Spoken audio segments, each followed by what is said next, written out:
Hello everyone, you're welcome to this seminar on behalf of the Network of Tax Organization. We would like to welcome you to this special peer learning session on managing tax compliance in the context of COVID-19 pandemic. And this webinar has been organized with the support from the International Tax Compact that is facilitating the NTO Secretariat. Some housekeeping rule for us to follow.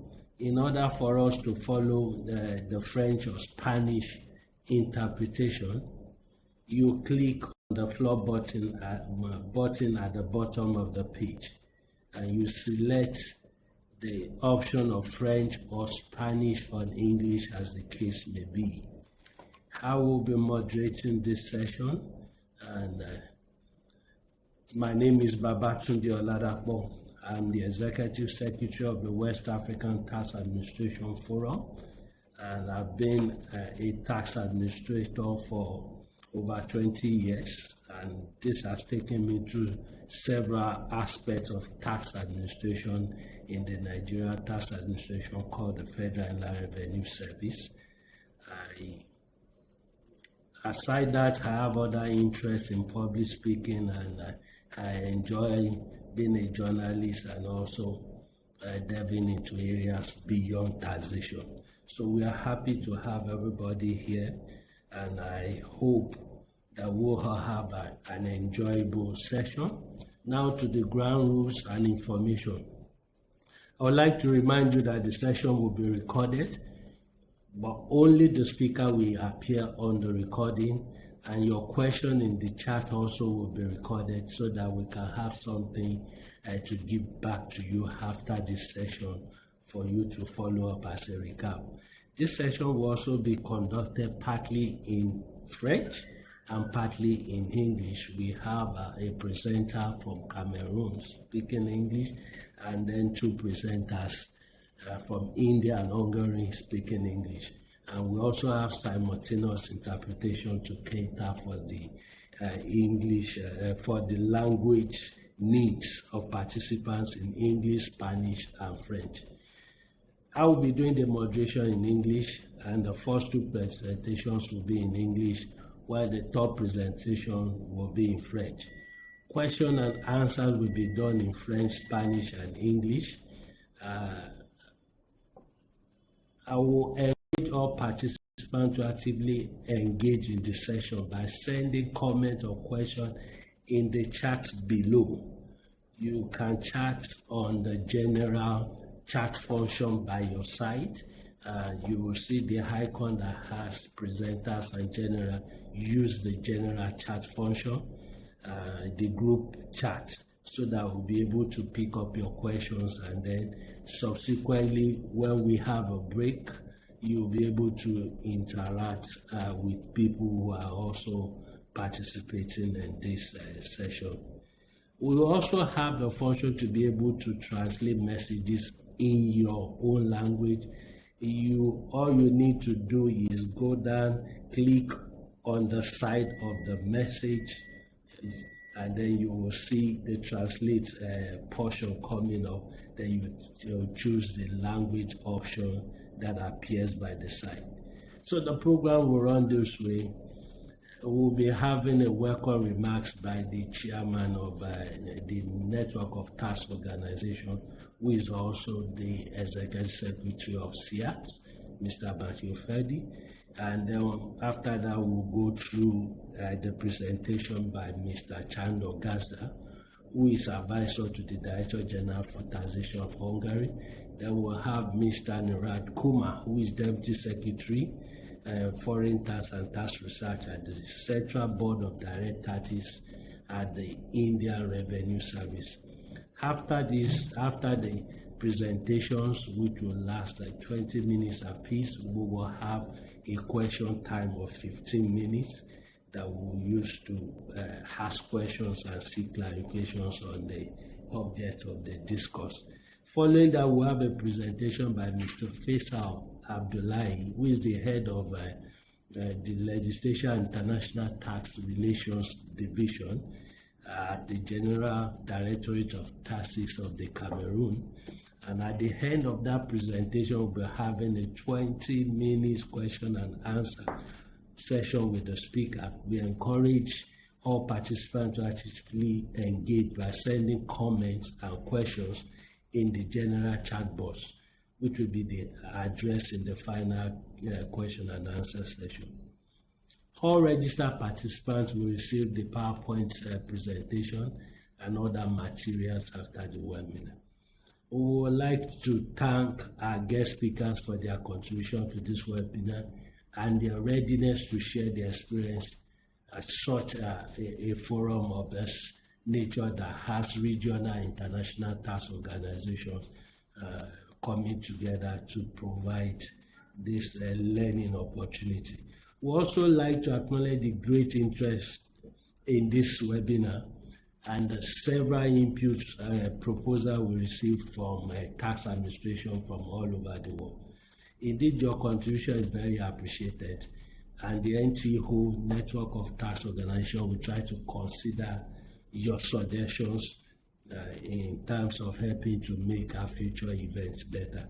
Now I go ahead to present Mr. Márcio Verdi to make the opening remarks, but first I will do an intro of him. He has worked after 28 years of working with the Brazilian government administration. In July 2004, he was designated Director of Tax Studies at SEAT until 2007. At that time, the Executive Council invited him to take over the SEAT Operations Directorate, which is in charge of the international cooperation and its assistance. And in 2009, he was appointed the Executive Secretary of SEAT. And after the formation of the NTO in 2008 at the SEAT General Assembly meeting in Canada, Márcio was elected as the head of the NTO Council and also subsequently re-elected for the next 2 years last year. I'm happy and pleased to invite Mr. Márcio Ferreira Verdi to make his opening remarks. Márcio, you have the floor. Thank you very much, my dear friend Babatunde, for your kindly words. Good morning, good afternoon, good evening, everyone. I will switch my mind to Spanish. I am very happy that I can do these words in Spanish. Okay? Don't please go down and put your language that you like to hear. Good morning, good afternoon, good evening, everybody. It's with immense joy that I welcome you to our meeting, because this is a global meeting. I can see my dear Connie from the Pacific Island countries. I see friends from Malaysia, from Malawi, from the Caribbean, from Barbados. That's what NTO is. It's a worldwide forum of tax administrations. It's a joy to have 109 participants from all over the world, from India, from Senegal. So it's really fabulous. You know, I couldn't be happier than I am now, because we will discuss a very relevant topic. We will have 3 presentations from 3 different regions, from Senegal, Africa, Hungary from Europe, and India from Asia. And I'm sure that we'll learn that difficulties are found all over the world. How can we manage the exit of the COVID-19 crisis? Because we know that COVID-19 has hit governments with different levels of intensity, because not only fiscal and tax collection has gone down, but there's also the increased needs of a rise in expenses. how can we get out of that? I'm immensely concerned because I've been working for the Treasury and Planning Department, planning budgets for a lifetime. And I've learned throughout history that we have to finance a crisis due to debt. The first oil crisis in 1973, I remember that the poorest developing countries were able to get out of the crisis, but acquiring international loans. But a few years later, the debt crisis took a toll on most countries of developing economies because we cannot permanently finance the way out of crisis with public debt. But in order to do that in many countries, especially throughout Latin America, most countries used another medicine even worse than contracting debt. It was through inflation.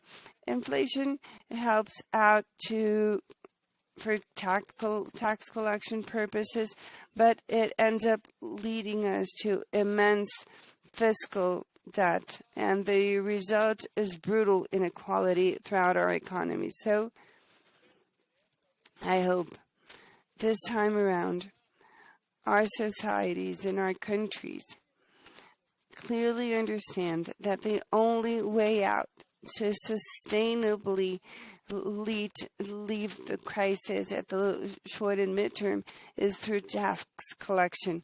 This is why I'm so happy of having this opportunity of discussing how to manage tax compliance in the post-COVID era. As Chair of the NTO Council, I would like to end by thanking the speakers, the presenters, once again. And I want to say a special thank you to the team from the NTO Executive Secretariat and the ITC team, because without them, I'm sure we wouldn't be here at this event. And this is an open invitation to all of you for our first global meeting that was scheduled to be held in Rome, Italy, and it will now be held online. It will no longer be a face-to-face meeting due to obvious reasons, due to COVID, but I'm pretty sure it will be a global event.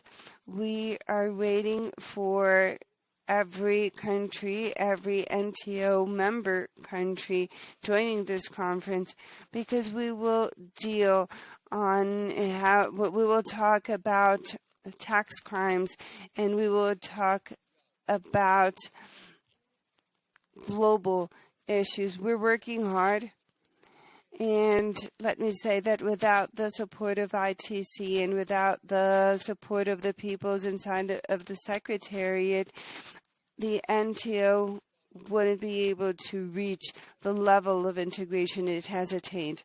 This collaboration has assisted us significantly, and we should foster bilateral and multilateral events throughout our organization. So a big hug to all of you. Have a great day, and thank you once again for this opportunity. Baba, the floor is yours. Thank you, Márcio. Kind words from you, and you've heard it from the chairman of the NTO. We're going to have a conference later in the year on tax and crime, and you are all invited to be part of this. Probably one of the biggest conferences that the world has seen on taxation.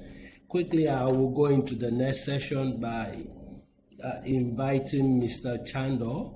I'll do his introduction. Mr. Sándor Gazda is going to make a presentation on digital audit trends in Hungary.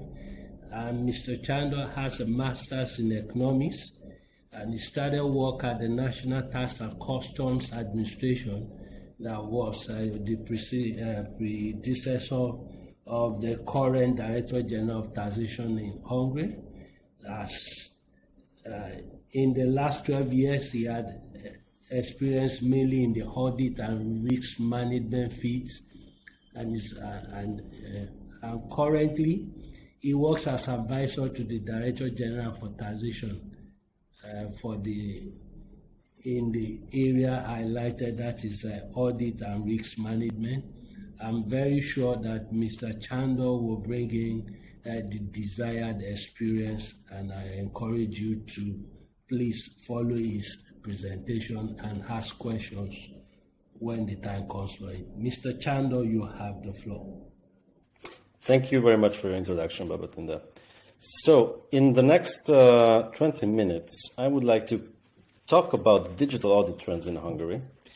But first of all, I would also like to welcome you and in this webinar.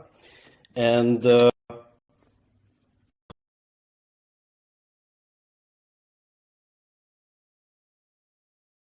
situation. First of all, I would like to also talk about mainly on the digitalization and the strategy of our administration on how to really have a all-around look at the situation at this moment. So, as to talk about the digital audit trends, as I said, I want to talk about our philosophy and our change in approach in the last few years. But what does that actually mean? So now you can see that we have a new taxation philosophy that has been applied in the National Tax and Customs Administration in Hungary, which I will call just NTCA for short in the rest of my presentation, as the other one is a little bit long also. So it has been a new taxation philosophy has been applied in the NTCA in the last few years to change how we operate and establish a better relation with the taxpayers and our other partners, like governmental partners, for example. So this new approach is a service-oriented approach, and we would like to automate as much as the taxation procedures as we can, and we would like to have a new tailor-made client management system that is better for our taxpayers in the future. So This is why we changed the service and management, shifting away from the classical authority type management system and shifting into a new, possibly better customer based taxpayer based system.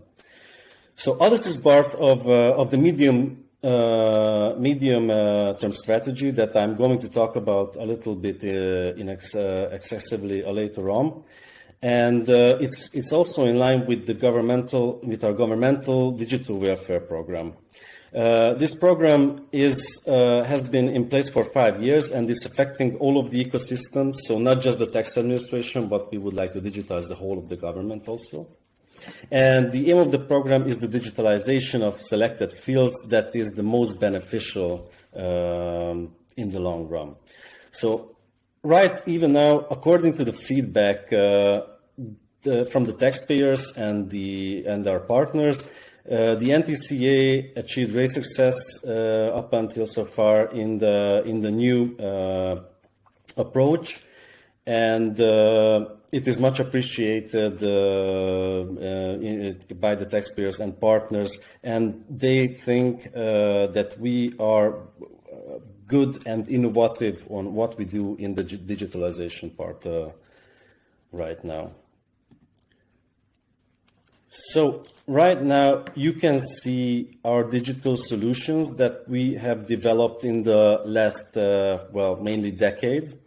And thanks to this new approach, a significant shift took place in taxation also. So the direction of the services also changed.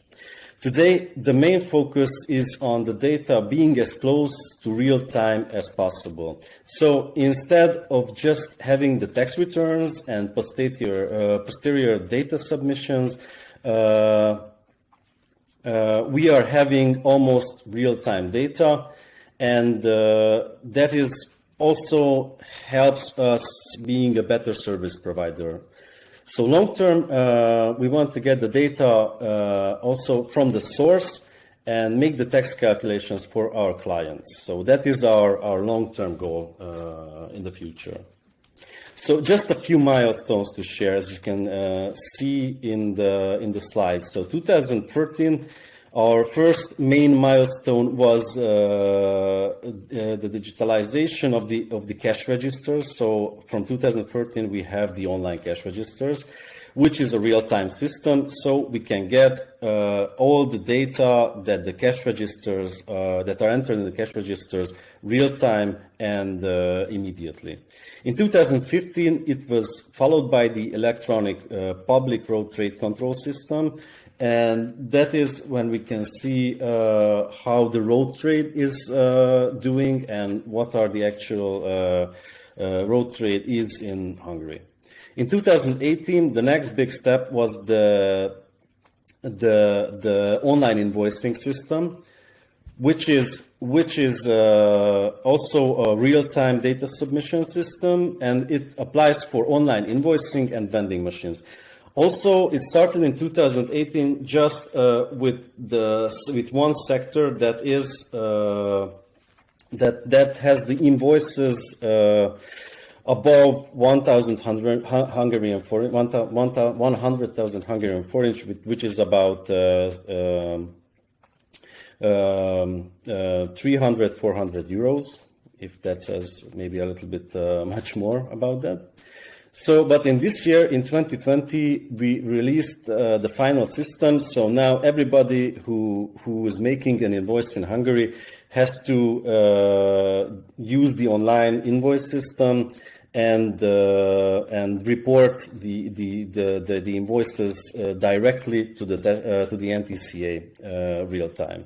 Also, we developed a mobile application. So for people who do not have integrated invoicing programs, can use our free mobile application and online application for the invoicing. Also, significant developments in the digital solutions are the pre-filled tax returns and online documents. So in 2017, we introduced the system of personal income tax proposal, where based upon the data that we receive in the tax administration, we can show that to our taxpayers, and mainly private, not mainly, just private individuals, because this is the private income tax. So show them that this is the data that we are having, and we think that this is how your income tax return looks like. And they can just accept this with one click of a button if they agree with that. Or if they don't agree with that, they can modify it on the online platform and let us know that there is something that we did not know of up until now. So it goes without saying that having the real-time data has further potential in digitalization, and it is going to be a key part in our medium-term strategy. Yes. So, talking about our vision and our strategy from 2021 to 2024. So, our main strategic goal in the NTCA is to spread a full range of online administration for a significant part of the taxpayers, and to redirect the taxpayers to the administrative channel. First of all, the NTCA plans to restructure the current administration interfaces into a common interface and ultimately develop a complex administration interface called ENAV, which is our Hungarian name, based on the online banking models. Because, for example, everybody probably has online banking now, and in the online banking, the banks do their services on a single integrated on a site, and we want to do something similar. So everything that the taxpayers have to deal with in involving taxation, they can do on a single portal. So that is our main aim. In the process, the first step is to enhance the customer experience. We need to reorganize our existing online administration portals. Like we have different portals for the pre-filled personal income tax, and also for our other services. So we have to, because these are island-like applications, online applications, but the island-like applications, we want to integrate them into a single site because it is much easier to use it that way. Yes, on the other hand, as we would like to also spread the digital technologies further, and our digital assets are growing day by day. So resulting it using these measures that we want to have, we can widen also probably, hopefully, the economy, because if the taxation is easier, then probably even more people would use our applications, and it would be much better documented as before. So that is our main goals for the next few years, and hopefully we can have everything online in a single site and online in an application in the near future.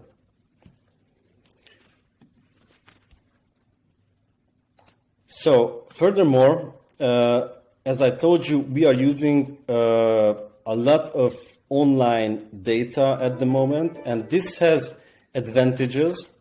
This has advantages as well as it has opened new possibilities to fight against the shadow economy.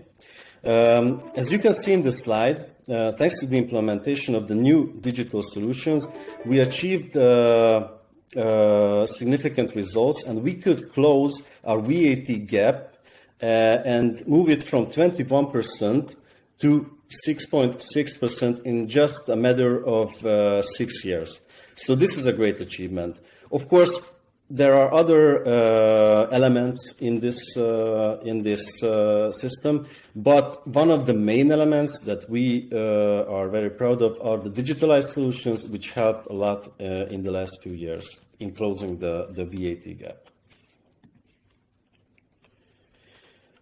Also, we think that the transformation of audit procedures and risk management was very important in the last few years. So there was an important change here as well, because in case of reliable compliant taxpayers, the real-time data facilitate and support our audits, while it can also help to find us the businesses that are not so compliant, as at least to say.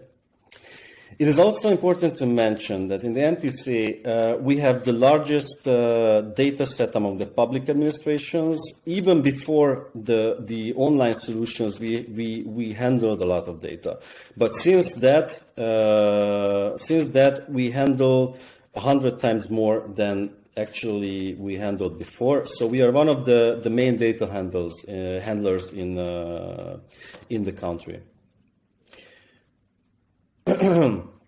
Okay, so our digital data assets actually derive from three main sources. The three main sources are the data provided by taxpayers, the data produced by us, by the tax administration, and of course third-party data, like for example from payment service providers, bank account data, etc. Okay, so why is it important to analyze this data and use state-of-the-art analysis tools? Because it enables us targeted selection for audit, and these are much more convenient and much more efficient than other selection methods. We can differentiate what kind of tax administration actions do we use when we approach our taxpayers, and of course it supports better targeting for tax audits. As I said, their effectiveness grows by a lot. Okay, so right now I showed you what our digital solutions are in the last few years, and one of this digital solution that I'm going to talk a little bit more in detail about is our digital audit. And first of all, what is our audit plan and what is the usual audit plan of the tax administrations all around the world? Well, first of all, there is the protection of the revenue budget, because we have to do that. We have to make sure that the tax is collected so our government can use that taxpayer money to make their, to function, basically. And the other is raising voluntary compliance, because it is easier for us and the taxpayers, and it is easier for everyone if there is a voluntary compliance than not forced compliance. So, actually, in 2020 and 21, we had a new priority because we were facing new conditions. Unfortunately, we all know these new conditions that were unprecedented before, because there was and there is, unfortunately, the COVID pandemic in our lives. And we have to cope with it. Even before the pandemic, one of our main goals was to rise the proportion of digital audits, as they take less time and less cumbersome for the taxpayers. In the light of the situation last year, another attribute of the digital audits actually came into focus, which are that they are without personal contact. So, this means that, first of all, I would like to speak a little bit about the key features of the digital audit and why we call them digital audits. So one is that the tax administration can send the official documents and inquiries through a safe channel to the taxpayers. And the taxpayers in return can reply and send their documents and data in a safe channel back to the administration without using an email, post, or appear personally, thus making these audits contactless. The difference is from previous electronic audits is that not only the data and the documents are digital in this procedure, but also the channel is fully electronic and secure. So every part of the audit procedure became a digital solution.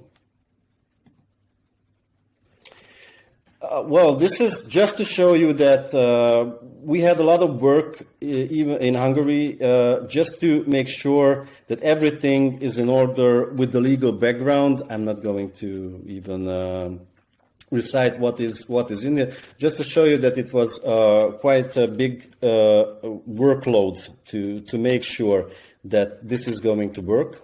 And so with the concept we started 6 years ago. And it was also part of the electronic audit concept at that time, with the goal to be able to deliver audits without personal contact. So even before COVID, we were thinking about making audits without personal contact. But of course, the recent pandemic actually hastened these digital solutions that we planned, and not just the digital audits, but also other digital solutions. And probably other countries, other tax administrations have the same experience, that actually the plans that they were having with digitalization have been moved up, hastened a little bit. Yes. So, what are the advantages of the digital audit? It is clear that one of the main advantages is that it is without personal contact. The tax administration, the taxpayer, can interact with each other in a controlled and safe manner. That is also a good thing. There is no traveling, no paper-based administrative procedures involved, so these costs can be saved. Also, concerning the length, experience shows us that the fully electronic audits are 20 to 30% shorter than their digital counterparts. The whole procedure is also logged electronically and provides a better traceability, so we know all the time what is happening. These features build up to have less impact on the taxpayer activities, so it is less burdensome also for our taxpayers to have these digital audits. So now you can see that although it became mandatory in 2018, there are some elements in the different type of audit procedures that require personal contact. Because as our present goal is to reach a higher rate in contactless audit, which is actually it was 36% in 2019 and 64% in 2020. And also, as far as I know, but these are just the recent numbers, in the first quarter of 2021, it is around 75%. So it is continually going and it is getting better.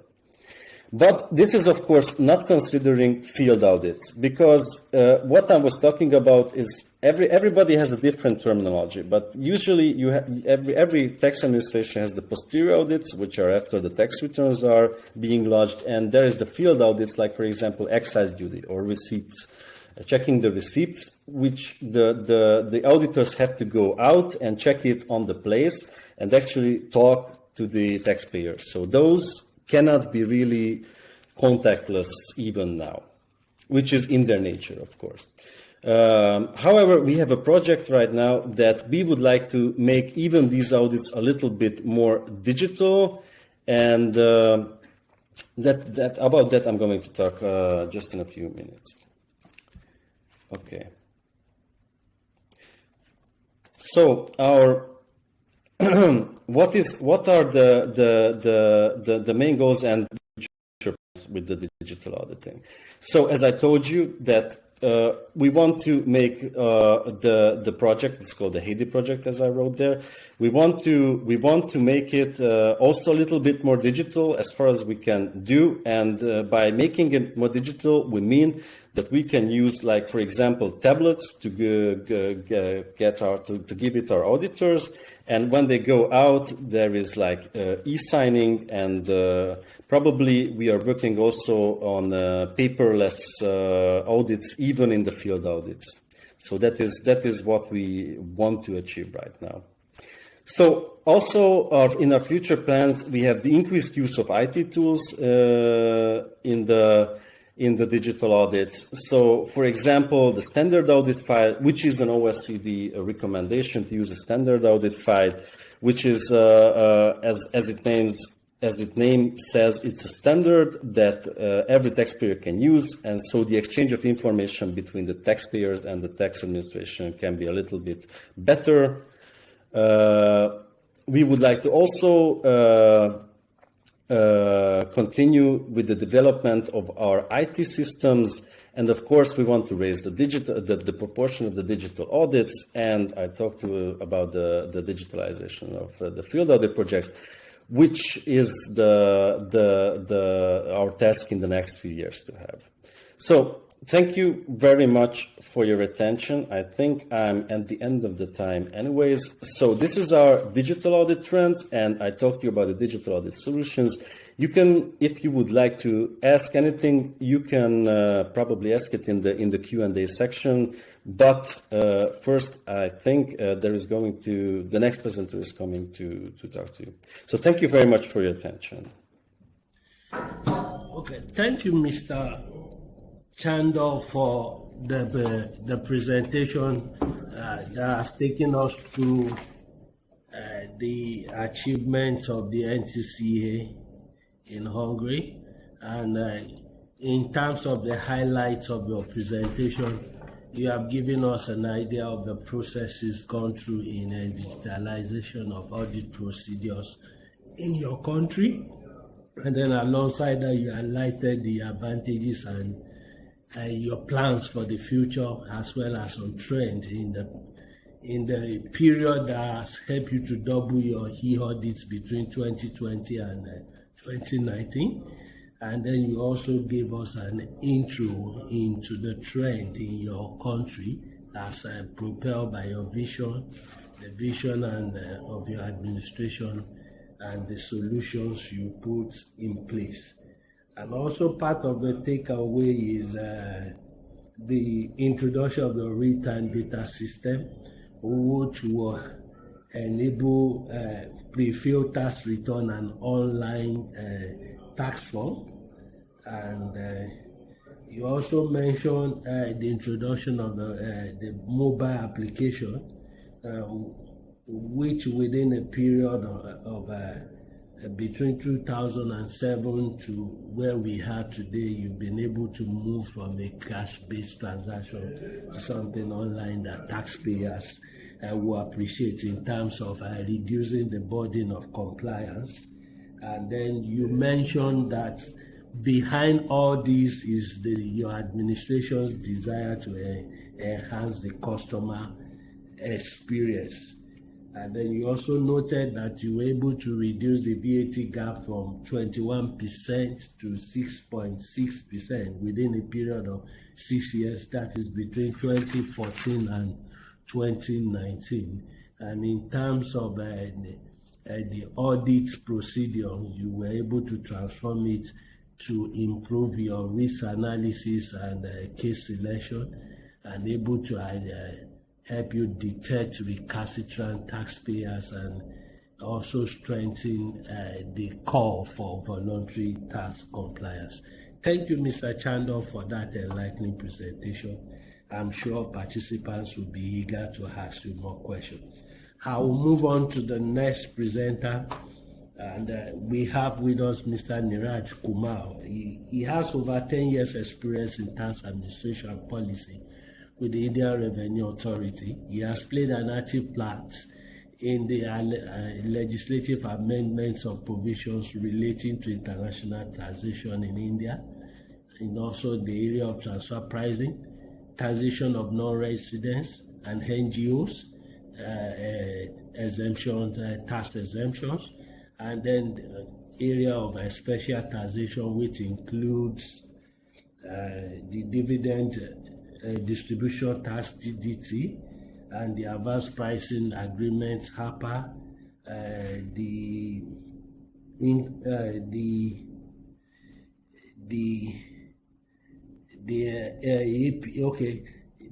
MAP, that is a mutual agreement procedure, and then also the safe harbor and the general anti-avoidance rule, which is part of the Income Tax Act 1961 in India.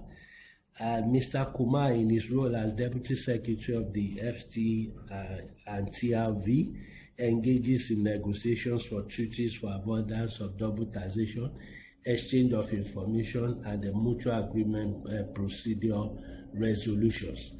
He is responsible for dealing with issues relating to the APA, foreign direct investment, foreign investment funds, and other activities besides matters relating to international organization, which includes the SEAT Qatar, the BEPS Action 5, the OECD, and the BRICS. I have the honor to invite Mr. Niraj Kumar to make a presentation on the general enhancement and improvements in taxpayer services at the time of COVID-19 and beyond, including tools which simply helps to process, to aid taxpayers' compliance. Mr. Niraj, you have the floor. Thank you so much, Mr. Sándor, for that nice introduction of mine. I'm really thankful to the NTO for organizing this webinar and affording the opportunity to speakers from across the globe and have the audiences from across the globe for sharing experiences that the respective administrations have experienced during this COVID pandemic. Without losing much on the introduction part of it, I would like to go straight away into how I have organized my presentation here. So I would take you through the introduction, COVID outbreak, and then challenges. The measures taken in India includes economic measures, IT solutions, recovery program, international taxes in that.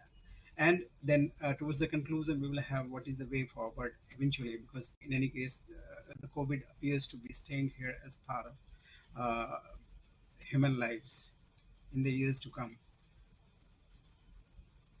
So the taxpayer services during COVID, the introduction part of it.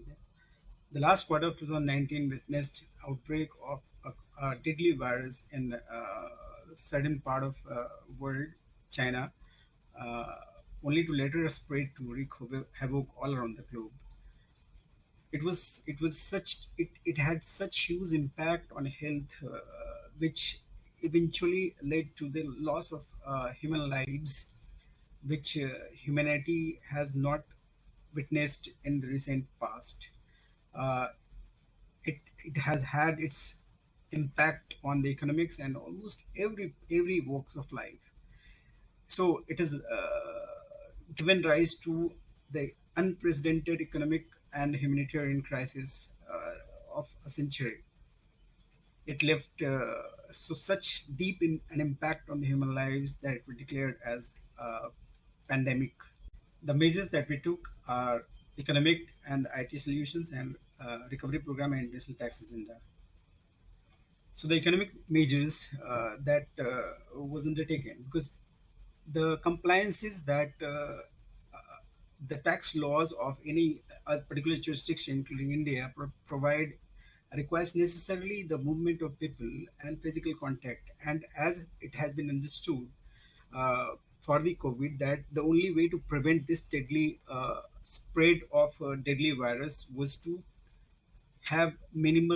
ensure minimal human contact, eliminate it altogether, ensure physical distancing, and this had to be done on tax front by way of relaxing the provisions of such tax laws, which makes you which requires the taxpayers to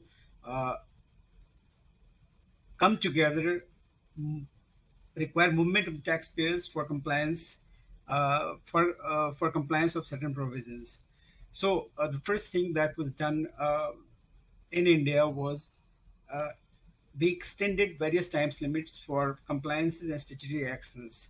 There were many legislations and applicable rules which were relaxed. These included the furnishing of returns by the taxpayers, furnishing of reports by the taxpayers, filing of appeal, the completion of audit by the tax authorities, and the compliances like linking of PAN with Aadhaar. Aadhaar is a biometric unique identity provided in India, which make use of the best digital solution so that the uniqueness of a particular person can be identified and made sure. So it is widely being used for direct benefit transfers by India. And in India, in income tax department, we have had the unique PAN number which has been linked with the Aadhaar, so as to ensure the smooth business processes. The payment date of VSV scheme, the Vivad Se Vishwas scheme. So immediately before the outbreak of the COVID-19 in India, the legislation which was introduced in Parliament had already proposed a dispute resolution scheme, that was Vivad Se Vishwas.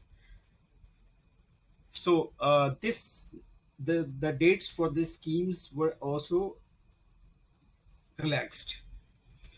So in India, we also had reduced interest for delay in tax payments, including withholding taxes. And not only this, we also had the provisions for providing immunity for penalty from penalty and prosecution during those delays for which the relaxation was provided. An emergency COVID relief fund, PM CARES fund, because ultimately it boils down to the fact that the COVID caused huge economic blow to the economy across the globe, including India. And the first thing that we wanted to provide relief to people in this exigency was to have dedicated funds. So Honorable Prime Minister, at the behest of the Honorable Prime Minister, PM CARES fund was set up, and it was made possible to have donations into it, the donations would be exempt, and the income of the PM Cares Fund shall also be exempt.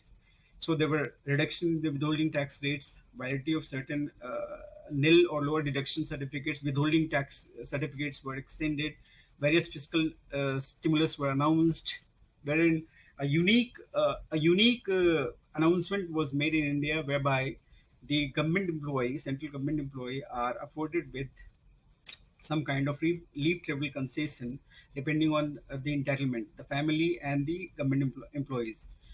So since COVID caused the travel restrictions, the travel was not possible. So the scheme, which was because in order to come out with the economic crisis that we had to ensure some kind of economic activities in the economy, so that so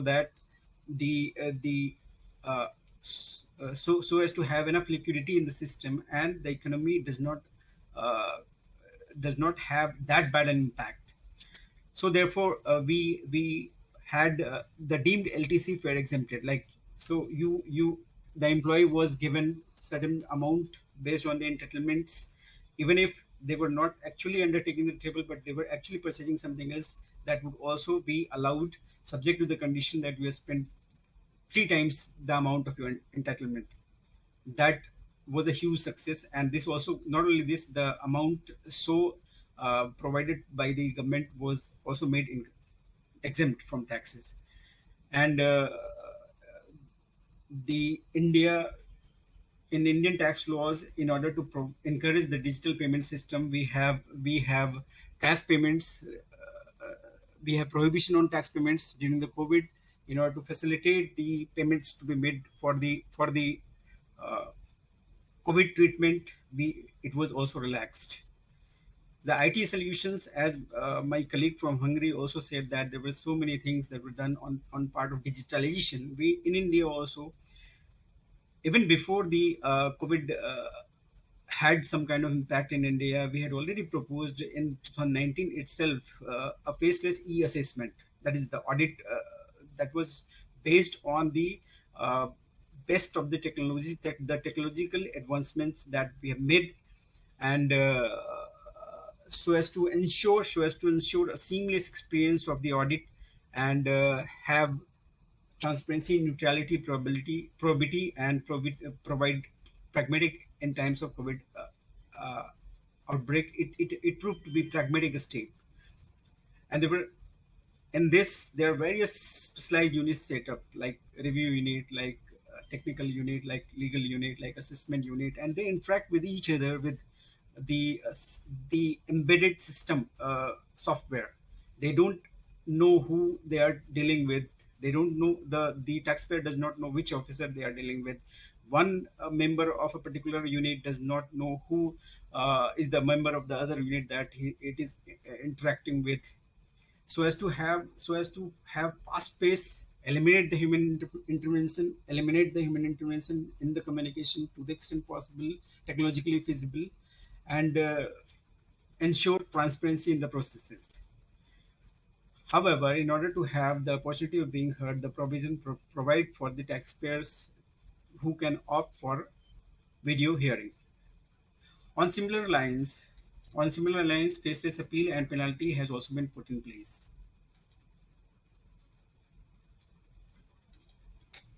So, for the recovery program, we have had so many measures in place in central government offices and many offices across India. We have something called biometric attendance of the government employees, which is again based on the Aadhaar system that we discussed. It is based on the biometric data of the employee. So, in the wake of the outbreak of COVID, it was the requirement of biometric attendance was relaxed. Then there were staggered working hours allowed, and the work from home was also encouraged, especially during the first wave and the second wave also at present.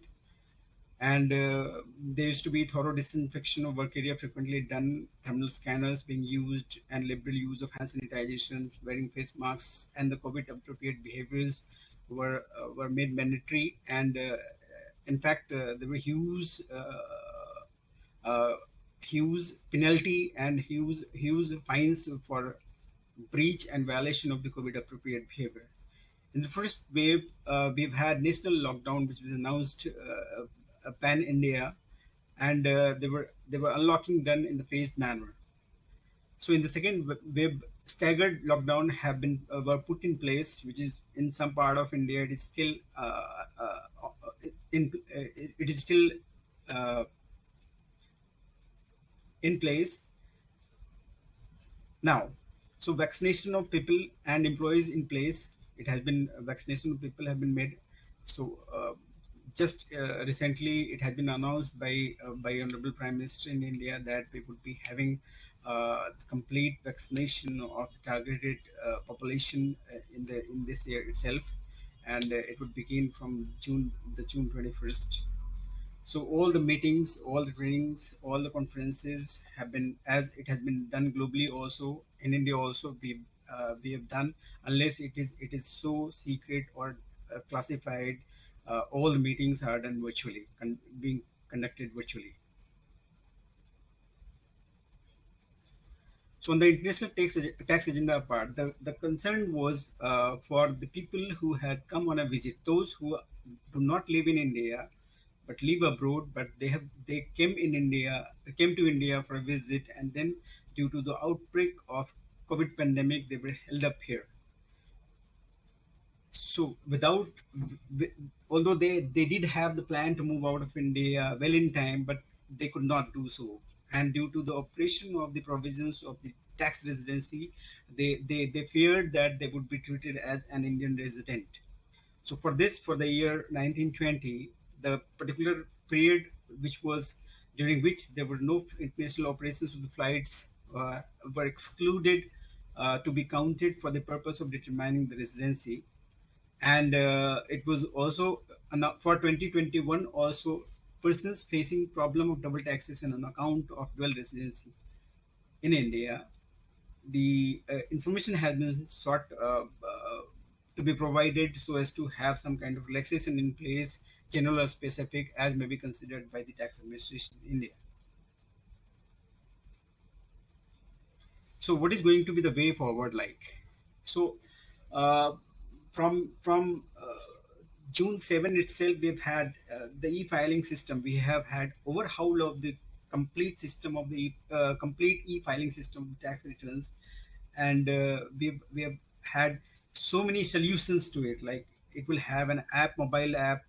It can provide some pre-filled the returns to be pre-filled. It can also provide you through the chat bot. One can interact with the, even if a taxpayer does not have any background in taxes, he or she can seek clarification regarding his or her returns. There are softwares which are freely available out there, and it is basically a new taxpayer friendly portal. Immediate processing of returns and quick issue of refund has to be ensured, is targeted to be achieved through this. It would be a single dashboard for all interactions uploads for pending actions. It would provide a particular software for return preparation, which would operate online and offline, both with pre-filled data to help taxpayers file return. There would be new call center for taxpayers assistance, the mobile app, new online tax payment system. So it would all be at one place. There would not be the requirement for the taxpayers to move from one particular utility to the other. And what is the way forward like? Because the COVID has had the second wave recently, and it is being debated that it may have a third wave also. The efficacy of the vaccine is not yet 100% achieved. So even if both the doses of the vaccines are taken, so there may be cases that COVID appropriate behavior has to continue for a significant period in future. So the way forward has got to be to continue this particular processes, leveraging the technology to the best that we can, so as to not only ensure the physical distancing, but also fast track our all the business processes, so as to provide the best taxpayer services that is feasible by utilization of the technological advancements.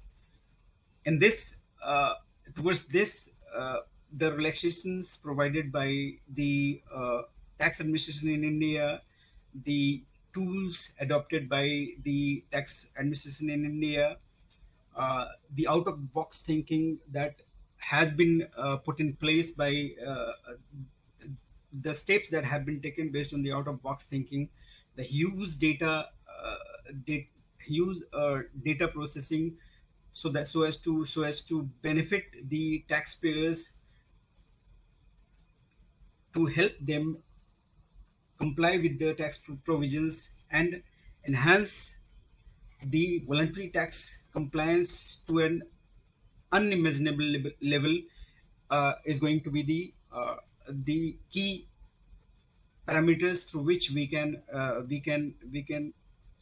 actually evaluate our progress made out of this COVID, and which we have taken from the pre-COVID era. So in this, recently Honorable Supreme Court has taking cognizance of the Honorable Supreme Court's ruling, the extension of period of filing of appeal has been extended till further notice. Until the time COVID is eliminated completely and the normalcy is ensured, we are compelled and we must adopt strategies to enhance and improve taxpayer services by leveraging all the technological tools that we may have in place. Thank you so much. Thank you, Niraj, for that expose on the response of your tax administration to the challenges of COVID-19. And one of the key messages ringing through your presentation is the desire of the Indian Revenue Service to improve the customers' taxpayers' experience in order to minimize non-compliance. You've given us an overview of the challenges you face, the external challenges on the part of taxpayers, and then the challenges on the part of staff, how you were able to creatively solve that issue by giving staff opportunity to safeguard their health, by allowing them to work virtually, and then putting an end to contacts that may likely aid the spread of the COVID-19. And then the idea of moving online virtual access to tax services by taxpayers. You've also identified urgent need to relax provision of tax law, which you did in the extension of the filing of late filing returns, which you extended, and then also you mentioned the withholding tax rate deduction, and then the expeditious processing for refund to enable taxpayers have the desired liquidity in these challenging times. And then you also reduce interest on late filing penalty, which is also to encourage compliance.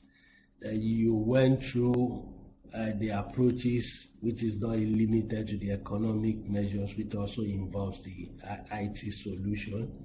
And one key thing that struck me then was giving the taxpayer the option to opt for video hearing, and then the issue of when you move on to the recovery program, which you put in place. And then finally, you ramped up by talking about the way forward.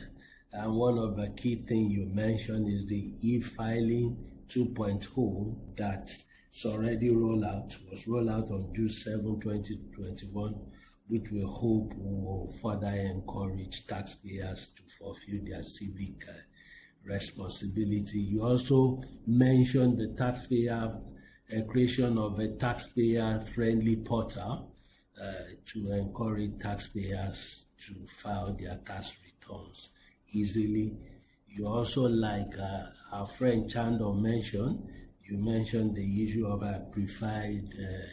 pre-filled data, which will allow taxpayers to have easy access in terms of filling their data, their tax data correctly.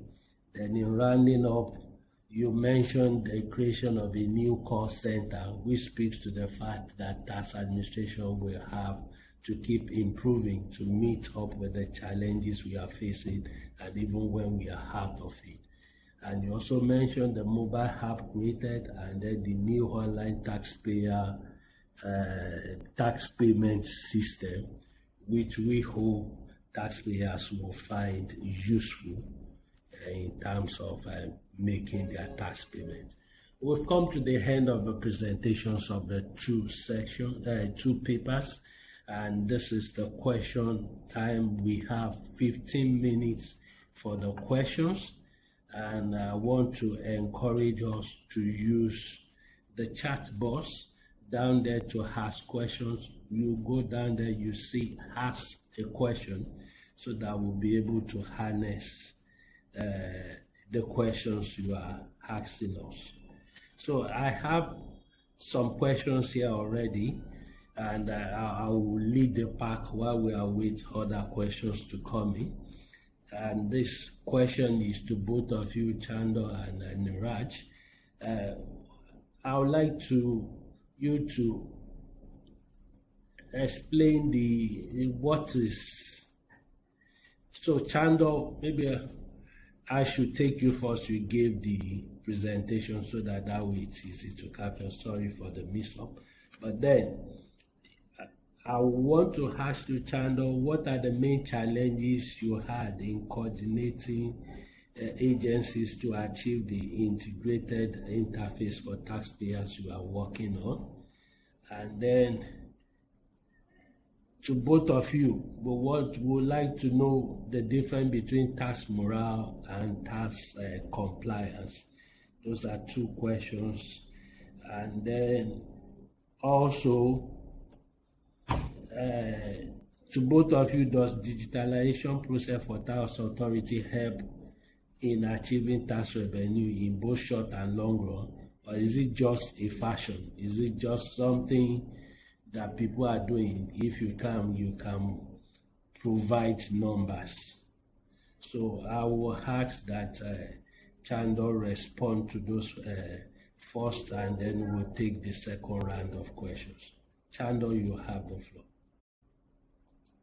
Thank you very much. I will try to answer the questions as best as I can. So I would like to start with the first question, which was addressed to me personally. So what are the main challenges to coordinate the agencies and achieve the integrated interface for taxpayers that we are working on?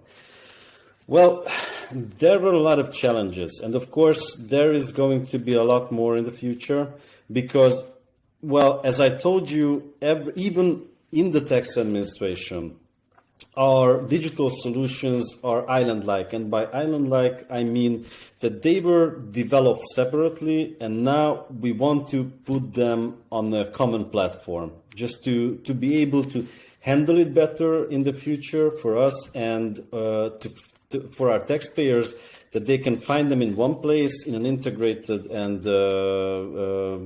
common environment. So it is even better for them. And as we want to make a whole of government approach, and by the whole of government approach, I mean that we want to integrate not just the tax administration services into these online platforms, but more of the governmental services. So even outside the tax administrations, the other administrations have even more different digital solutions that we have to put on a common platform. And that is always hard. That is always a very big challenge to make it information technology-wise possible to to put these solutions that were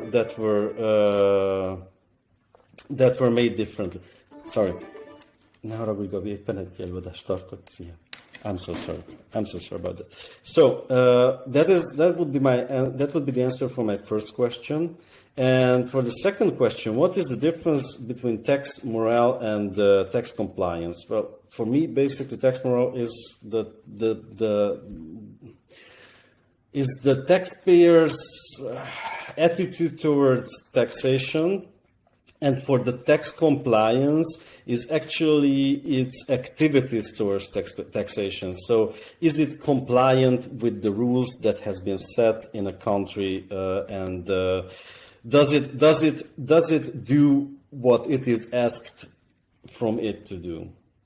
So that is for me the main difference between it. For the third question, does digitalization process for tax authorities help in achieve tax revenue in both short and long run, or it is just a fashion?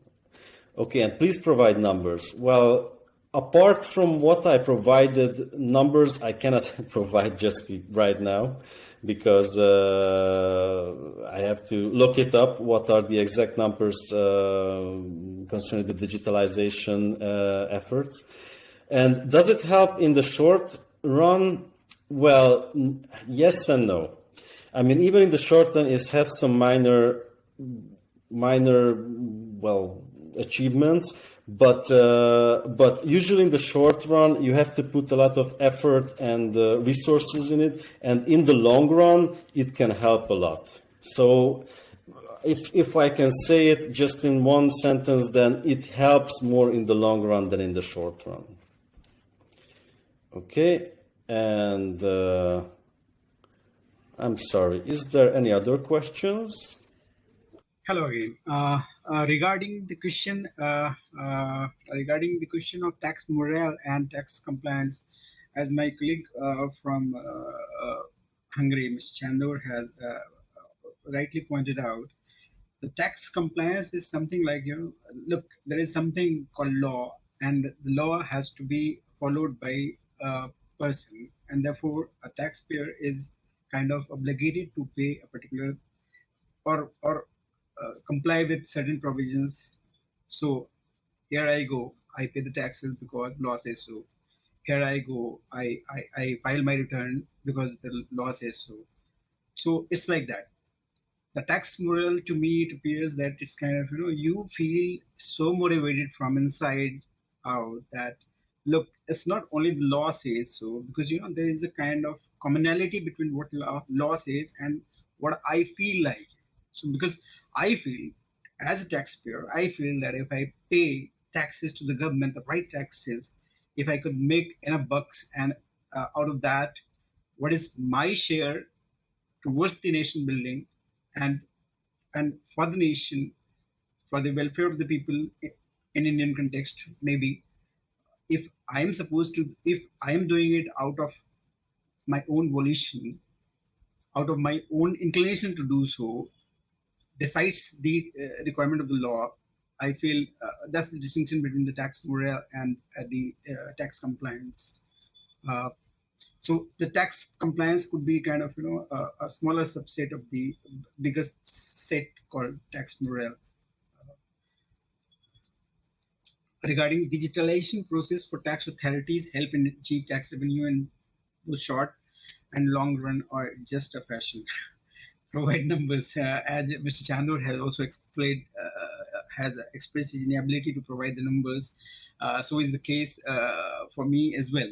So it may not be possible to have to provide the number, but definitely in the short run, in the long run, because digitalization basically what it provides, digitalization of the tax processes is not beyond the digitalization of the economy per se. So if the economy gets digitalized, and it is anyone's guess that the tax gaps, the loopholes in the economy and the shadow economy gets reduced as the digitalization makes headway and occupies the largest space of the economy. So tax is one subset. Taxation laws and tax compliances are one subset of the bigger subset called a national economy. So eventually, what would happen when we have digitalization in place? So it would give rise to the fast-paced economic transactions. One, it will facilitate the economic transactions, which in turn will add to the GDP, and then the compliance can be ensured by the seamless processes of access to data by both the taxpayers and the tax administrations. So in the shorter run, definitely it would not have as high an impact. It would be more of ensuring the transparency, having some kind of initial inertia to adopt to new technological tools by taxpayers and administrations both ways. But down the line, when people become used to both the taxpayers and the tax administration, the benefits can be reaped, and it would definitely translate into the increased revenue. And the question is how you quickly respond to the effects of COVID-19 on tax revenue, and how you propose the digital solution in the arena delay and the time lag between proposed solution and legislation to be ratified. The COVID-19, I'm going to answer this question before Sándor. I'm sorry. I hope it's okay with the NTO. So regarding the digital solution for the COVID-19, as I outlined during my presentation also, the COVID-19 is a solution. COVID-19 is a virus which has given rise to huge amount of uncertainty to the human lives. At one point in time, it appeared that it would not spread to certain locations across in the globe, and then after it spread, it was like we have overcome this, and then the second wave, and then we are talking the third wave. The vaccines are not foolproof, so it may not be possible at this juncture to actually say that unless we have the problems identified, we would not have the solutions towards that. So it would be an ongoing process. It would be a dynamic process. As the challenge comes, we have to have the solution, and it would be kind of a cat and mouse game. We would definitely try to. I mean, all the tax administrations, including India, are definitely trying to be much ahead of the problems that is being posed by the COVID-19. But let us see as to how it plays out down the line. Thank you. Thank you very much. So the next question would be, can you do this? Yeah, okay. Again, yeah. Okay. How quickly did you respond to the effects of COVID-19 on tax revenue, and how you propose the digital solutions in the arena of delay and the time between the proposed solution? Okay, so this question is about, yes, when we have a pandemic like the COVID-19, we have to move quickly. As I told you, it really immensely helped that even before the COVID pandemic, we had quiet, articulate plans on how to digitalize our tax administration further.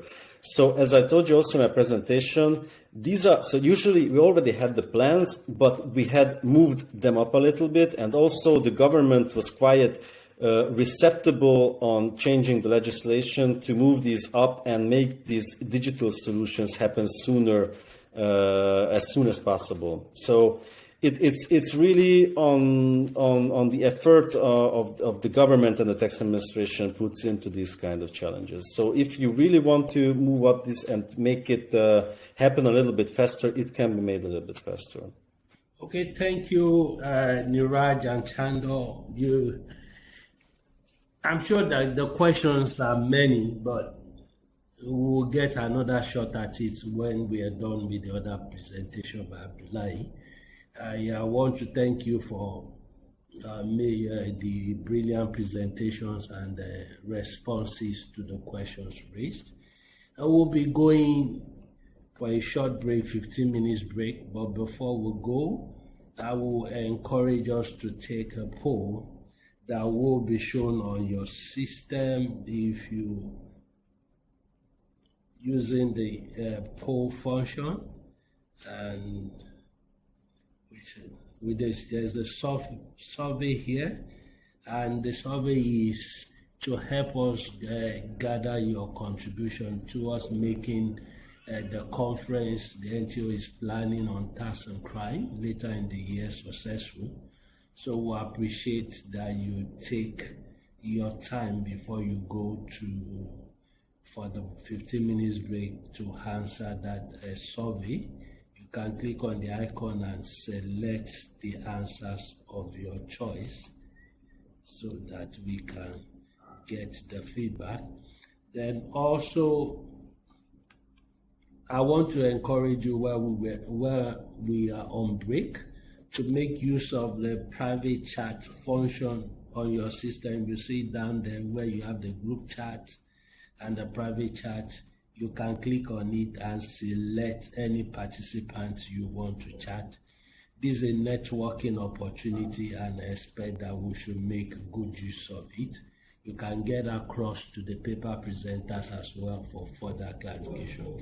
So I hope to see you after the break in the next 14 minutes. The next session should be starting by my time here in the less than 13 minutes. So please enjoy your break and see you back soon. Thank you very much. Hello all, you are welcome back. Hope you had opportunity to stretch your legs and walk around, and then also interact with other participants. And then I hope you also had the opportunity to fill in the survey on the page. We'll be glad to receive your input. So we'll be going into the next, the final lap, and that's a presentation by Mr. Faycal Abdoulaye from Cameroon. Mr. Abdoulaye is the head of the Legislation and International Tax Relations Division of the Revenue, the DGI Cameroon, and is a principal tax inspector, and he has been a principal anchor in terms of reforms and fiscal policies in his country. He's responsible for the liaison with international organizations on tax matters on behalf of Directorate of Taxation in Cameroon. Prior to his current position, he was head of the Tax Legislation Unit and an attaché to the Office of the DG of the DGI Cameroon. He holds a master's in tax administration and a degree in private law obtained from the University of Paris and the University of Yaoundé, respectively. I have the honor to invite Mr. Faycal Abdoulaye to make a presentation on general improvement of taxpayer services during the COVID-19 crisis and beyond, the experience of Cameroon. Mr. Faycal, you have the floor. Lovely afternoon to everyone. I would like to thank the NTO network, first of all, for organizing this event and allowing us to share experiences for the COVID-19, as well as giving these opportunities to share good practices. Now, we will tell our presentation about different points. First of all, we will try to present the measures, how we simplified and improved service to the taxpayer. Then we will present to you the results that we achieved, and then we will conclude our presentation with some elements, challenges, and prospects. But before anything, before presenting our betterment measures that we put in place, I would like to remind that in Cameroon and in many countries around the world, we were as affected by this pandemic. We could see repercussions from this pandemic everywhere on the administration, economics, with all the lockdowns and the restrictions measures, everything completely that was put into place in order to impede the pandemics have been disruptive for all systems in this crisis context. So all of the fiscal controls, all the governments were forced to reach out to the taxpayer in a different way. The taxpayer as well, it wasn't in a good context to really comply with the tax regulations. All the economics has slowed down. And with the different lockdowns and the limitations of people, of movement, couldn't really allow the taxpayer to normally comply with the tax regulations. So Cameroon was always in a, still in a context of manual assessments.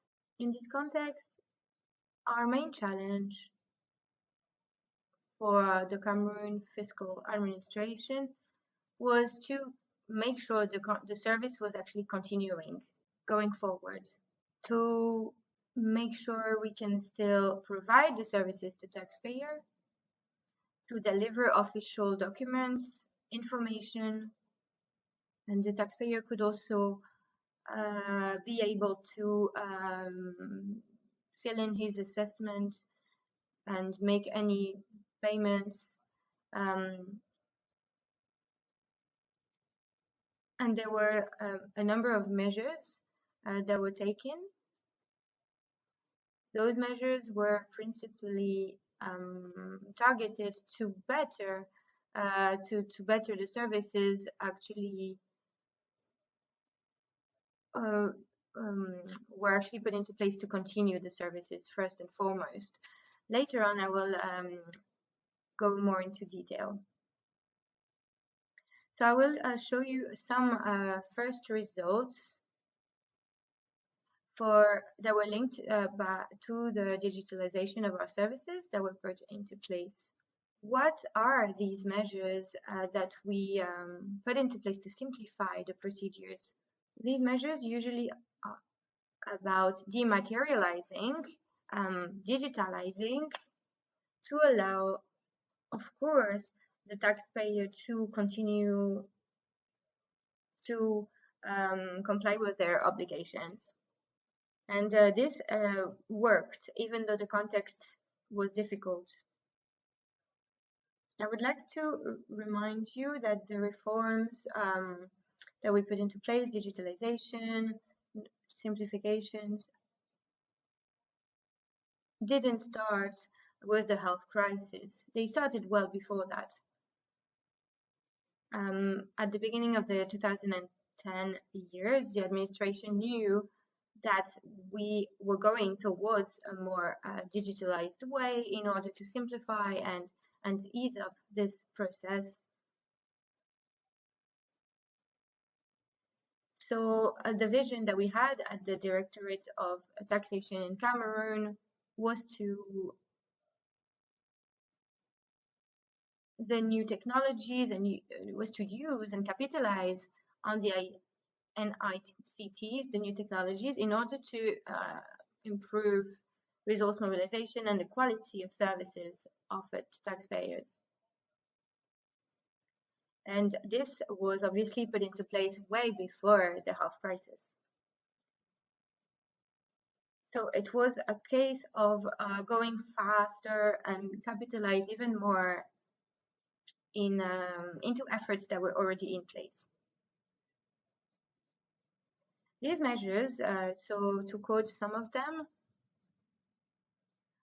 all of the tax operations, from the registering of the taxpayer to the control, to the paying back, to paying in, all of these processes have been digitalized.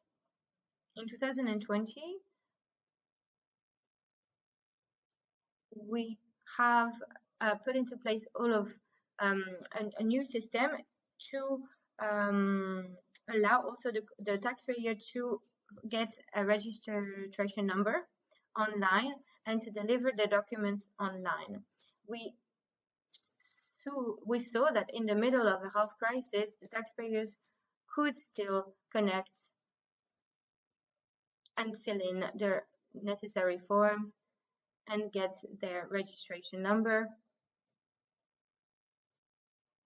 And they could freely go online and answer all the obligations. So all of these processes were dematerialized already before the crisis. The main enterprises and large companies already had this process into place in order to pay their taxes, whether they are the monthly or the yearly declarations, and the end of year declarations as well. These were only online, but of course with the health crisis, this whole process became much faster. And this, we decided to make this available even to the taxpayer in order to do their self-assessment online. So today, the whole of the Cameroon population do their assessment online. For the payment as well, some digitalization solutions have been put into place. There's the e-payments, for example. This is still optional depending on the means of each company. But we suggested that from this year that we needed to simplify, because lately we realized that, for example, the bank transfers had the taxpayer still had to go to the bank, and this could lead to some a movement. So now they can do it all online, and they can, in one click, straight away, provide the payment. During when there was a problem, or when they needed to do controls, or in the case of paying back, all of this also, there's a follow-up that takes place online. All the potential disputes are also taken care of online. Everything from a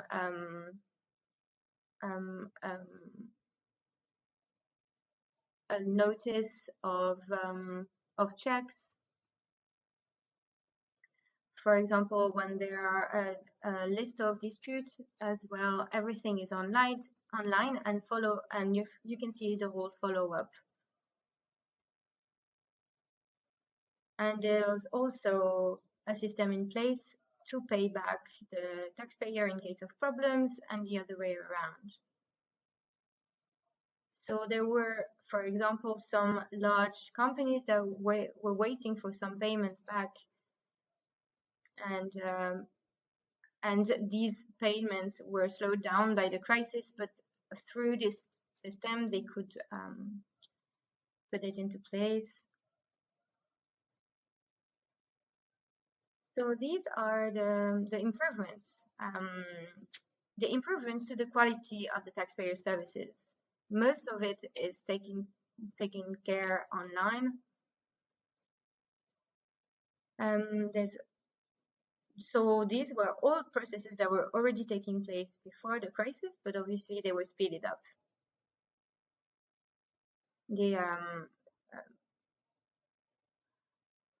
Some declarations, notices of movements,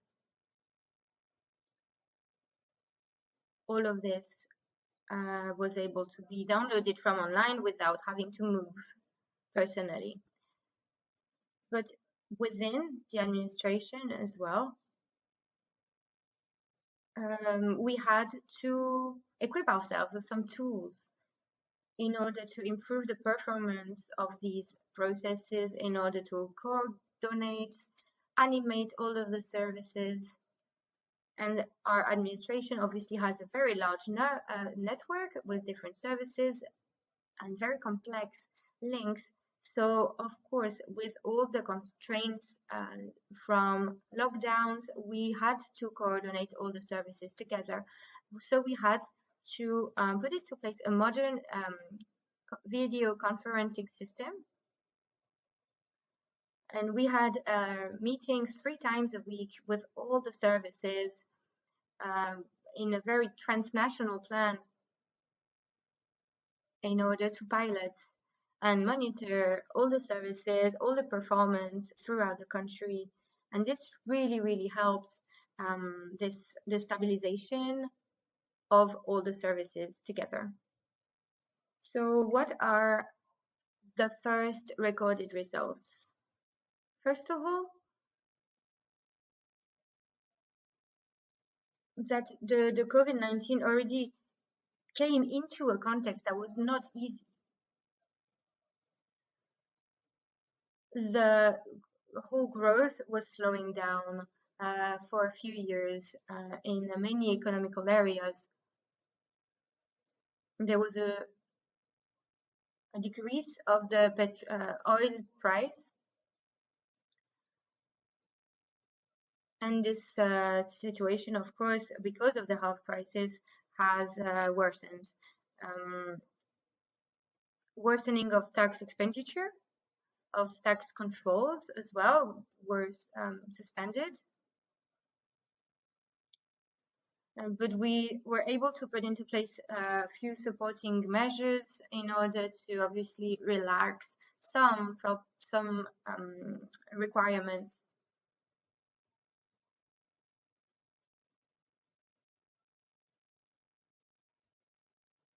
We put into place some transportation helps, supports in terms of fiscality for sure, and liquidities. But we realized that even though we had this large tax expenditure, we still managed to maintain a level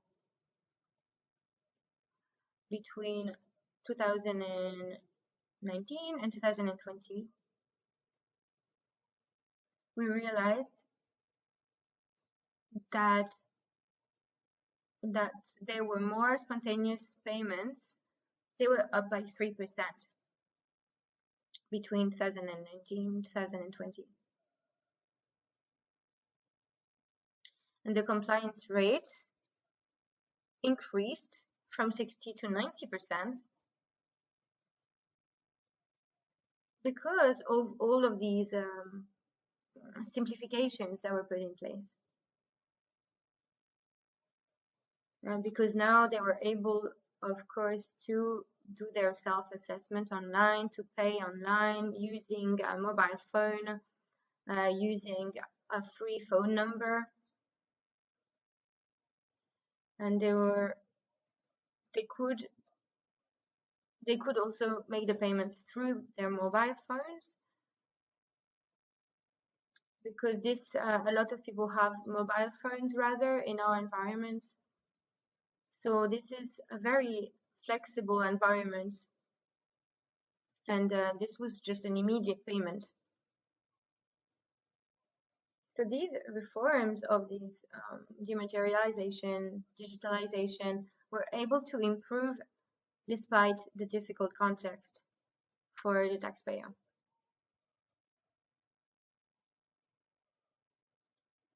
There was also some online movements in compliance that also had a huge impact on the improvements.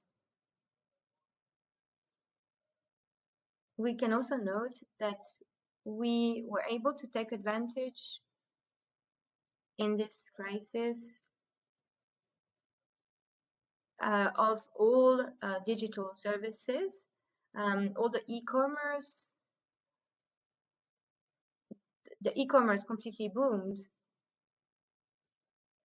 and the large multinationals and large international companies and the GAFAs saw that there was a huge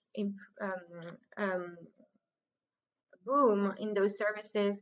So it was also a call to adapt taxation for the e-commerce. And I can see that now these large companies are paying us because of a new taxation system, because of this large boom in e-commerce platforms. This was one main lesson from this crisis.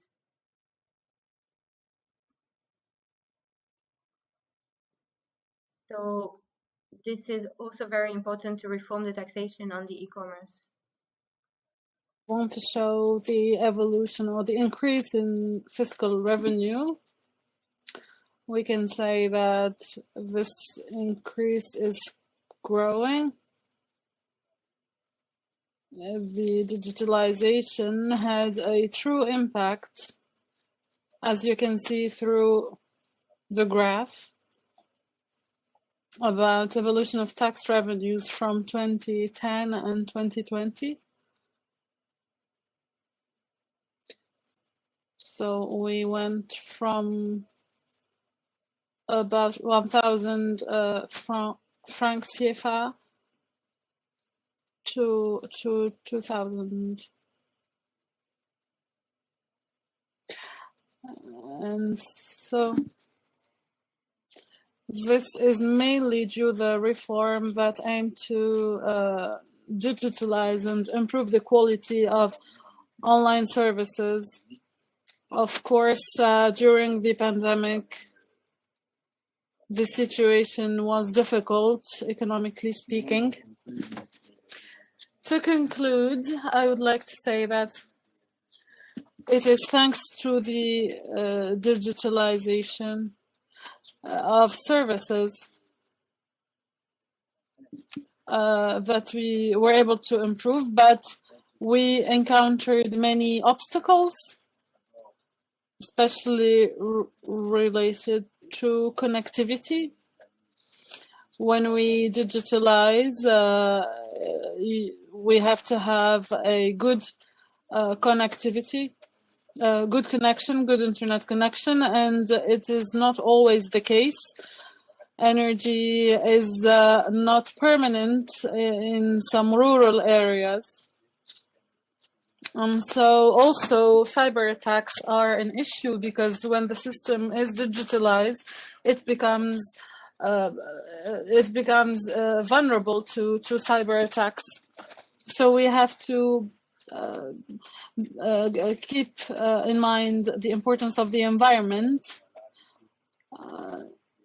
and also the profile that the human resources have to. I mean, the human resources have to be adapted to the environment. So this is very quickly our experience in terms of improving quality. So we're part of this greater dynamic of digitalization, and in the coming years, we're going to work harder in order to continue this work and to foster those achievements that we realized so far, in order to allow taxpayers to meet their obligations in an easy way. Thank you. And providing an insight into how the DGI in Cameroon was able to adapt its operations to the challenges of COVID-19, which definitely has a huge impact on the tax revenue yield. And quickly going through your presentation, some key things came up, and the issue of simplifying your procedures, which is also in alignment with what the earlier presenters mentioned, making it easy for taxpayers to file their returns and make payment is key to getting the desired result in terms of tax compliance. And then you also touch on the upgrading of the video conferencing tool that will enable you to interface with taxpayers and also enable your workforce to work remotely. And then you mentioned that COVID-19 aided your long-term plan in terms of digitization of your processes at the GGI Cameroon. And you also alluded to the fact that the GGI had to bend its rule by suspending tax audits for some time to allow taxpayers to recover from the effect of the pandemic. And then, interestingly, you mentioned that the effort bore results, and that could be seen in the voluntary payment that rose by 3% between 2019 and 2020.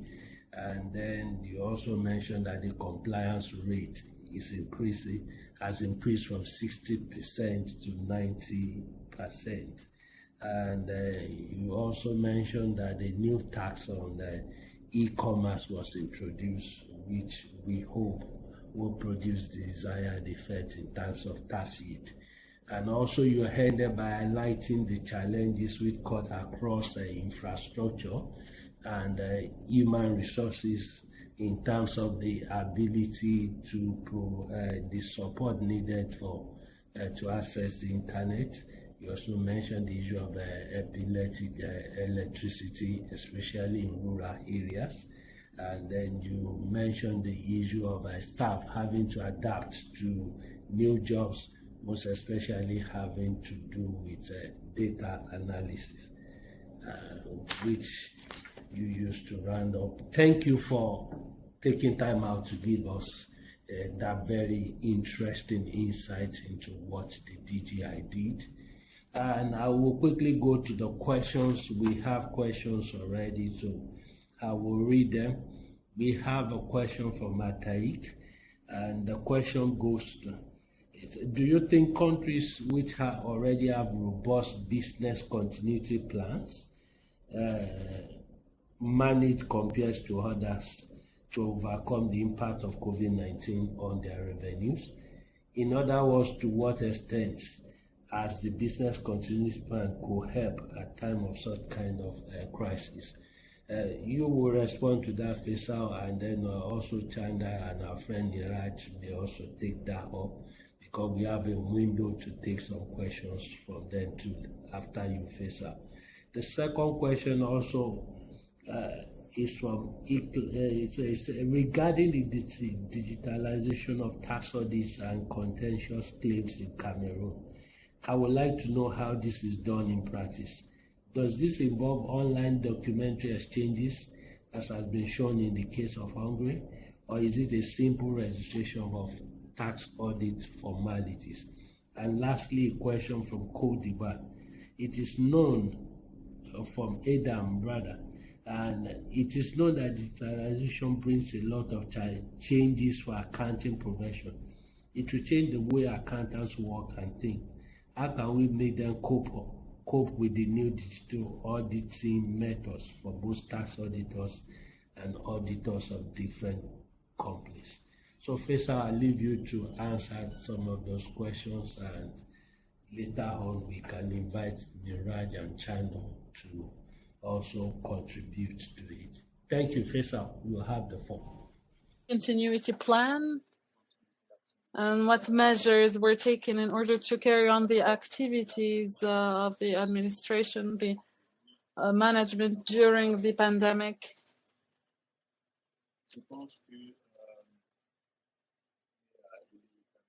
I think that it's a given that in terms of risk management within different organizations.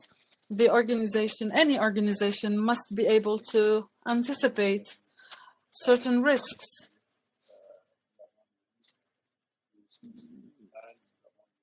We have different types of risks. So any administration has the responsibility to put in place a risk plan which would ensure carrying on the activity in spite of the potential risks that may occur.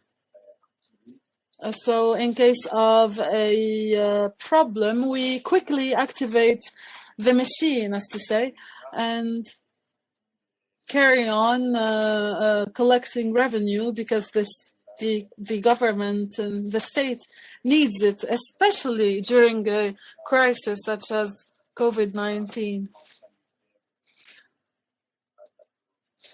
So to face the crisis, the pandemic. So even before the crisis and the Cameroonese administration, we had a plan, a risk plan that we simply started using when the crisis took place.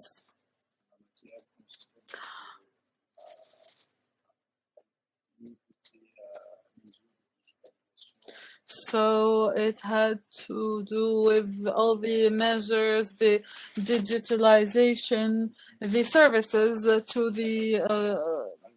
offered to the taxpayers so that they may continue meeting their obligations.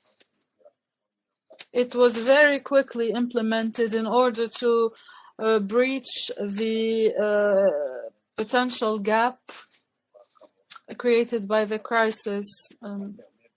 So this plan will allow the headquarters to carry on the activities to steer the different services.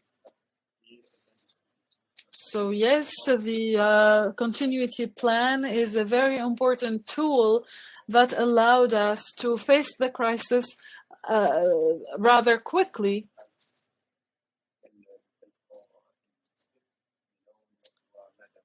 So this plan exists, of course, but we must adapt it as we go in order to face any potential challenges that may come our way. The second question has to do with the digitalization of the legislative procedure, so litigation and tax audit. So it's a good question. First, when it comes to litigation, the digitalization started with digitalizing the control. So the colleagues, the inspectors, or the auditors would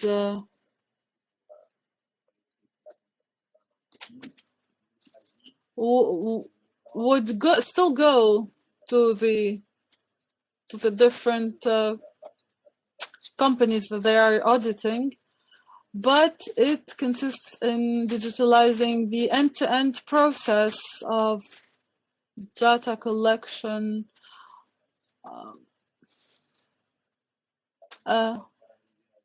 We have not reached the step in which Hungary is today, of course.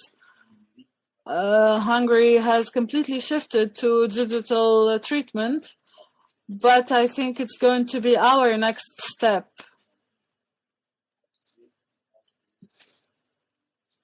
But we are digitalizing more and more, and the administration has an opportunity today to move completely into a digitalized administration in order to limit or reduce the movement, of the auditors to have to physically go to the audited companies.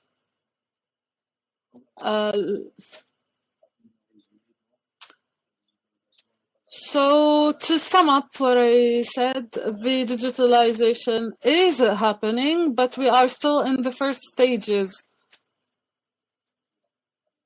We are digitalizing mostly internally between our different services.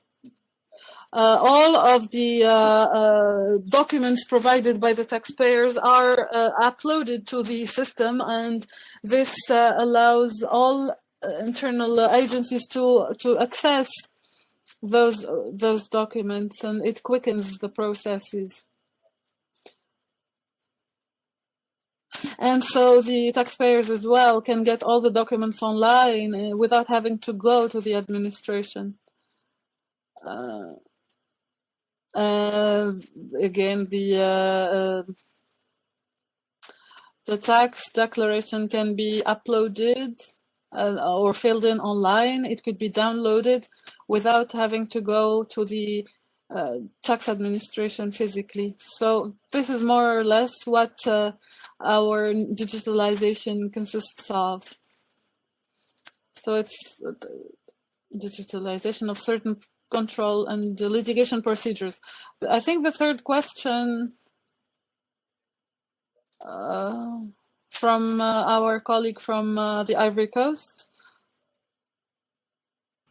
So the question is about the financial reports done by the accountants. We started first with the digitalization, and then it was digitalized the monthly declaration, then the annual one. And in order to do that, we had to work closely with the expert, with the accountants through a online software that allows the great enterprises to file their declarations online.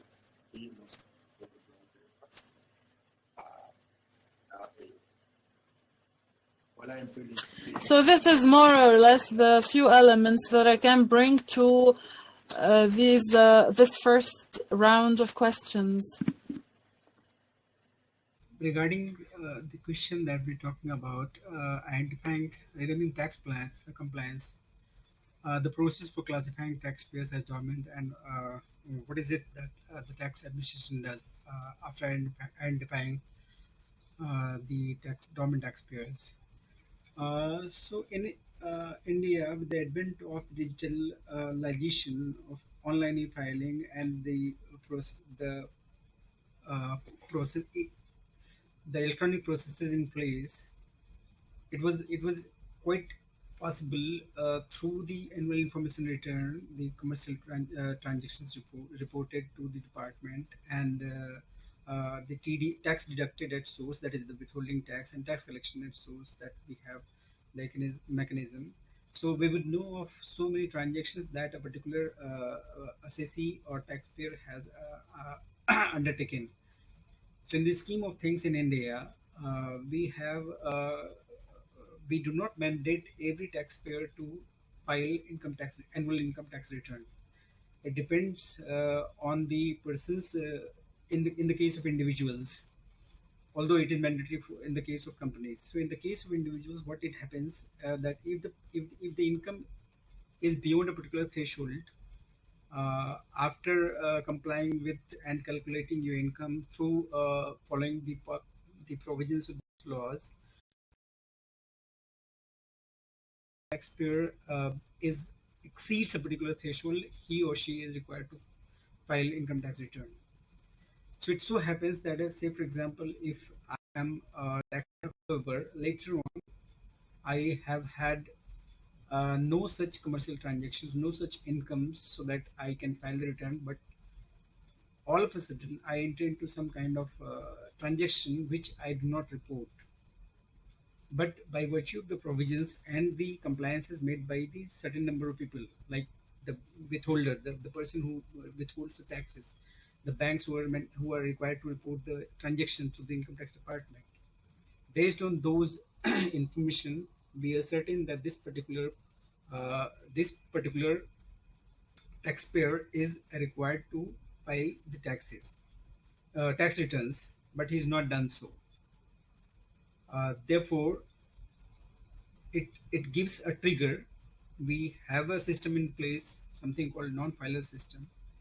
Then, depending on the channels of contacting the taxpayer available to us, maybe a mail, maybe an SMS through mobile, and earlier we used to also send letters. So the persons are contacted and they're informed that you would be required to be filing the taxes, and in the years to come, with the seamless processes of advancements of technologies that we are having in place, and with the rollout of eFile 2.0, whereby we assume that we would integrate more taxpayers to this system with less complexity, less efforts. So it would be very easy to actually bring in those dormant taxpayers to the main system and enforce compliance. Thank you so much. It is known that digitalization brings a lot of changes for accounting profession. Yes, that is true, of course. And it will change the way accountants work and think. How can we make them cope up with the new digital auditing methods for both tax auditors and auditors of different companies? So yes, actually the question was contemplated a lot of times in the last few years, because now we can see that our work, our trade is changing. So even for our tax auditors at the tax administration and also for the accountants, tax auditors of the companies, their work is changing. Digitalization cannot be and shouldn't be stopped because it helps our everyday lives to work faster and better. We can tell them, as we tell our own auditors, that even though the methods how we work is changing, but in every work, every method, we need the people who work them, who find them, who define them, and actually who will tell us, who will say what is actually needed of the process. So what I was trying to say is that even though the work changes, we also need the people in the future. So there will be no workplaces lost. There will be just a shift or change in the work, in the method how we work in the future. Thank you very much. So thank you. So thank you, Sándor. Thank you, Niraj. Thank you, Faycal. It's been a very interesting session. How I wish we have all the time in the world to keep talking to ourselves. But like all good things, they always come to an end. And I'm sure we'll have another opportunity to sit around the table and discuss these things. A few takeaways before we'll move on. Okay, a few points before we wrap up finally. There will be a survey on your screen, and that will be the feedback on this side of your screen. On the right side, you'll see it. So you take that survey. It will help us to improve our offering to you in terms of the services we are sending. So please take time out to fill it as we wrap up. And then in wrapping up, a few takeaways for all of us around the table and across all the presentation.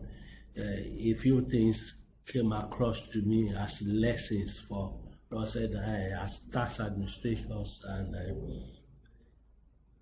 it's important that the whole of government approach that COVID-19 pandemic brought out in our countries should be sustained. Taxation should not be left alone to tax administration. Government agencies, be it the Ministry of Finance, be it the legislator, and other arms of government have to provide the support for tax administrations to thrive. And then the issue of business continuity plan is clearly an essential for tax administration because there might be needs for emergencies of sorts in the future. We need to be able to adapt, and that plan must take cognizance of having the human resources, which was what was brilliantly done by tax administration, protecting our most critical assets from the danger of the pandemic by asking them to work remotely. So the welfare of the human resources at our disposal is key. And then ultimately the taxpayers, who are the ones who bring in the revenue that we desire to collect, must be treated well and made to be able to pay their taxes with less hazards. And then also the role of IT, which should be an enabler and should be at the center of the matrix, is a key takeaway for us. And finally, and hanging on the questions raised by and addressed by Sándor, the route to go for the future is cooperative compliance. We need to work with accountants, we need to work with agents of tax administrations so that they will be able to understand what we are doing. Providing pro bono capacity building assistance wouldn't be out of place, so that we can both work together and get to the desired level of making tax revenue a key part of a key source of funding and development. On this note, I want to say thank you for taking time out to be here. Please answer the survey as we round up. We are glad to have you here, and we are hoping that in the not too distant future, we'll have everybody together. My colleagues at the NTO, thank you for taking time out to be part of it. The ITC Secretariat, thanks for the good support, and then also thanks for the opportunity to moderate this very important event. Thank you all. Bye to you.